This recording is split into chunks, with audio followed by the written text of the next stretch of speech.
Bonjour Mégane. Bonjour.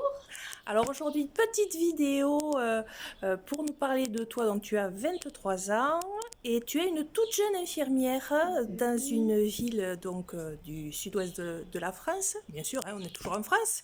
On n'a pas bougé. Voilà, c'est ça. Donc raconte-nous un peu. Donc tu es toute jeune infirmière, c'est-à-dire ça Oui. fait combien de temps que tu exerces ce métier? J'ai eu mon diplôme en 2019 et j'ai commencé direct après, quasiment. Je me suis pris quand même un petit mois de vacances, mais j'ai attaqué quasiment direct. Et depuis, en fait, j'ai pas bougé, je suis toujours dans le même service. Alors quel service exactement? Donc du coup, je suis dans un hôpital avec les personnes âgées. D'accord. Et alors, pourquoi avoir choisi ce métier? Parce que c'est quand même quelque chose d'assez fatigant. C'est une vocation, ouais, comme on dit. Voilà, c'est ça, c'est une vocation. Alors, comment t'es venue cette vocation, justement? Déjà, quand même, faut savoir que ma maman était infirmière aussi.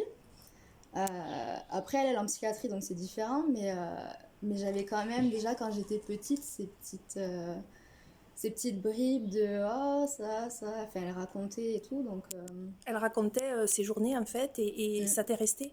ouais, quand même, beaucoup. Donc, mais en fait, t'aurais pu choisir un autre métier. Il y a quand même, tu aimes soigner les gens, j'imagine. Oh oui, j'aime prendre soin des gens, puis pas qu'au boulot, en plus c'est quelque chose que j'ai déjà dans ma vie perso, et je le retrouve aussi au boulot. Enfin, j'aime ouais, prendre soin de l'autre, puis c'est un métier où tu te sens quand même utile. Donc, je passe mes journées à être utile, entre guillemets. Et c'est gratifiant, en un sens, de prendre soin des autres. Donc, euh, donc je sais pas, j'aime beaucoup, quoi. Mais tu dis que c'est gratifiant, mais il y a certains jours, ça va être quand même assez ingrat, parce que c'est pas toujours évident. T'as pas toujours des malades faciles, Non, j'imagine. non, non, non, non, c'est sûr que selon les patients, même des fois les familles, c'est pas... C'est dur. Enfin, il y a des journées en plus, enfin, quoi qu'il en soit, il y a des journées dures, des journées où ça se passe bien, c'est un peu aléatoire. Mais dans l'ensemble, c'est quand même un métier que j'aime beaucoup. Et puis on a quand même... Enfin, selon l'équipe qu'on a aussi, je sais que j'ai la chance d'avoir une équipe où on peut compter les uns sur les autres. Et même s'il y a des jours où ça se passe pas bien, bon, on est là tous ensemble, on est une équipe et c'est C'est une cool, quoi. équipe solidaire, hein, en Ouais, fait. ouais. Et pourquoi avoir choisi ce service de gérontologie, en fait, avec les personnes âgées? Enfin, c'est un service que tu as choisi ou ça t'a été imposé? Non, non, non, j'ai choisi. Après, j'avais le choix entre plusieurs services. Mais c'est vrai que déjà, les personnes âgées, enfin, dans la profession, c'est les personnes qu'on aura le plus, concrètement.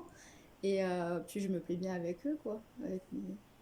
Et qu'est-ce que, je veux dire, par rapport à d'autres services, qu'est-ce que tu trouves d'intéressant au niveau de justement travailler avec des personnes âgées? Est-ce qu'il y a peut-être une certaine sagesse, même s'ils sont malades, que tu retrouves chez eux ou un Euh, échange? ouais, ouais, alors certains, oui, il y en a d'autres où la communication, c'est quand même beaucoup plus compliqué.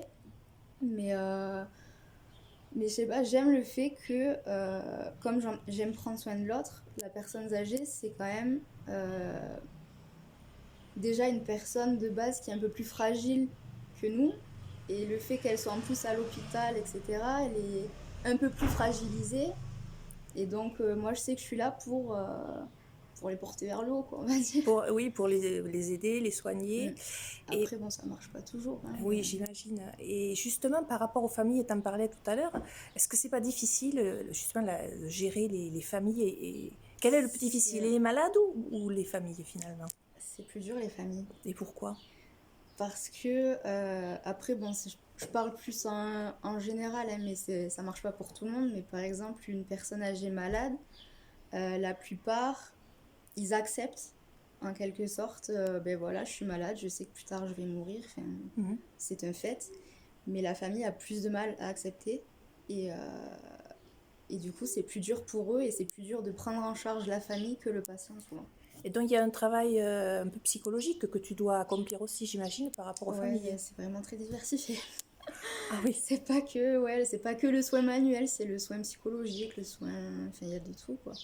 On peut soigner quelqu'un sans forcément lui mettre des perfusions. Oui. Il y a tout un ensemble, c'est quand même un métier humain, quoi, en Mm. fait. Ouais, ouais. Forcément, Mm. tu travailles avec des êtres humains Travailler avec les gens, quoi. Mm. voilà, et qui sont malades, donc ce qui est quand même Ouais, relativement compliqué. c'est pas toujours facile, ouais. Et par rapport maintenant à ton parcours, les études en elles-mêmes, ça se passe, pour les gens que ça pourrait intéresser, peut-être tout le monde ne le sait pas encore, mais c'est toujours intéressant à savoir, comment ça s'est passé concrètement?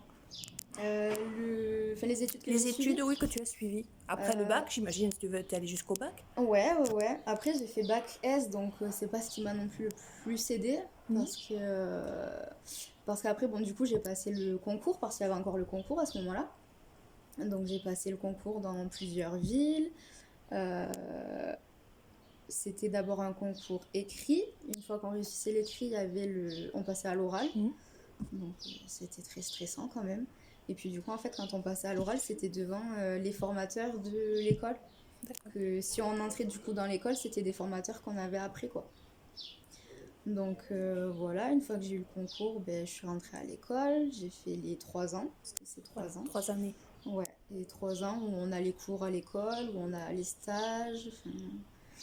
Donc on voit quand même un peu, pendant qu'on est à l'école, le terrain quoi. Donc c'est le travail en alternance, quoi, en fait. Tu découvres en même temps que tu étudies. C'est un peu ça, ouais. D'accord. Et après, une fois que j'ai fini les 3 ans, ben, il y a le diplôme, le mémoire, enfin, voilà.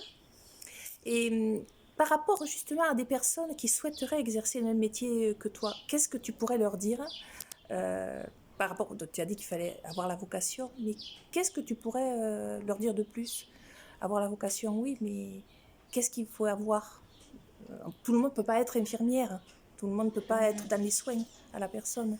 Mais déjà, il faut aimer travailler avec les gens, pas... Enfin, faut être assez sociable, je pense, quand même. Parce qu'il faut être habitué à travailler avec des gens et pas seul de son côté. Parce que quand on travaille avec des gens, enfin là je dis les gens, mais les gens, il y a l'équipe avec qui on travaille, avec qui on est soudé et avec qui on avance, quoi. Et il y a les gens, les patients. Donc il faut quand même aimer être tout le temps en contact avec les autres. Après, faut